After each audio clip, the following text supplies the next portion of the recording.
Let us start activity 1.2। उसने कहा take lead nitrate solution in a test tube and add potassium iodide solution in this. तो आपको observe करना कि इसमें क्या बन रहा है। हाँ जी। ठीक है, तो हम जो चैप्टर कर रहे हैं वो है chemical reaction and chemical equations. तो इसमें लेड नाइट्रेट है, तो इसका फार्मूला आपको पता है, लेड Pb होता है और नाइट्रेट को NO3 लिखते हैं। तो पूरा कंबाइंड फार्मूला आपने लोअर क्लासेस में पढ़ा। जैसे लेड, इसकी वैलेंसी कितनी होती है? 2 है ना, और नाइट्रेट की इसकी पूरे की 1 होती है ना। तो ये क्रॉस करो, क्रिस क्रॉस इसका, तो ये बन जाएगा Pb1 and NO3 ट्वाइस। इस तरह से इसको हम लिखते हैं Pb NO3 twice. And second आपके पास है पोटेशियम आयोडाइड।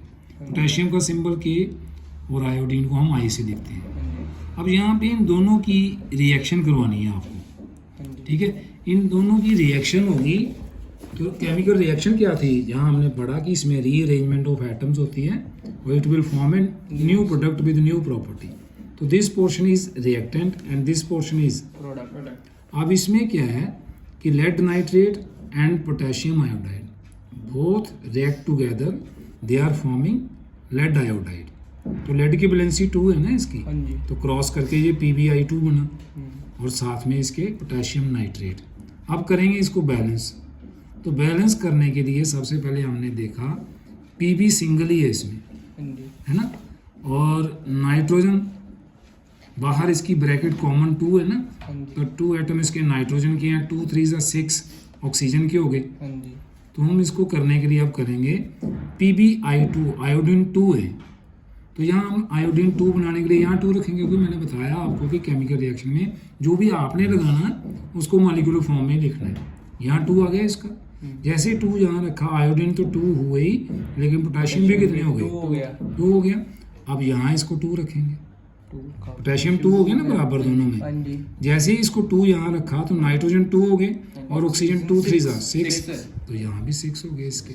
इस तरह से आपने देखा दोनों तरफ रिएक्टेंट और प्रोडक्ट में नंबर ऑफ एटम्स बराबर है। तो इस तरह से ये जो रिएक्शन है आपकी, इसमें लेड नाइट्रेट और पोटेशियम आयोडाइड, जो लेड नाइट्रेट है वो एक्वस फॉर्म में है ना, और पोटेशियम आयोडाइड ये भी एक्वस फॉर्म में। क्योंकि जो आपकी केमिकल रिएक्शन से इक्वेशन में आते हो ना, ये मोर इन्फॉर्मेटिव होनी चाहिए। अब आप ये देखिए, जब मैंने एक्वस लिख दिया तो आपके दिमाग में ये भी आ गया कि दोनों सेमी लिक्विड थे, ये लिक्विड फॉर्म में थे लगभग। और जो लेड आयोडाइड है वो सॉलिड फॉर्म में बना, और साथ में पोटेशियम नाइट्रेट ये भी एक्वस फॉर्म में। तो ये जो लेड आयोडाइड बना ये येलो प्रेसिपिटेट बना, क्योंकि ये सेटल डाउन हो जाएगा नीचे, सेटल डाउन का साइन ये दे देंगे, ठीक है, इनसॉल्युबल है। So that this reaction is also known as precipitate reaction, precipitate reaction, ठीक है, क्योंकि इसमें जो डीकम्पोजिशन है लेड नाइट्रेट और पोटेशियम आयोडाइड की हुई है twice. So this is called double displacement reaction, double displacement reaction, because exchange of ions जो है ना, एक्सचेंज ऑफ आयंस ट्वाइस हुआ है इसमें, 2 बार हुआ ना इसमें।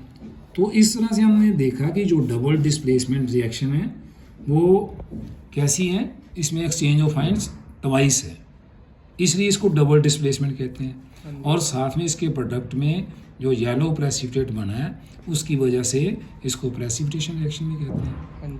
क्लियर? ये थी आपकी एक्टिविटी 1.2।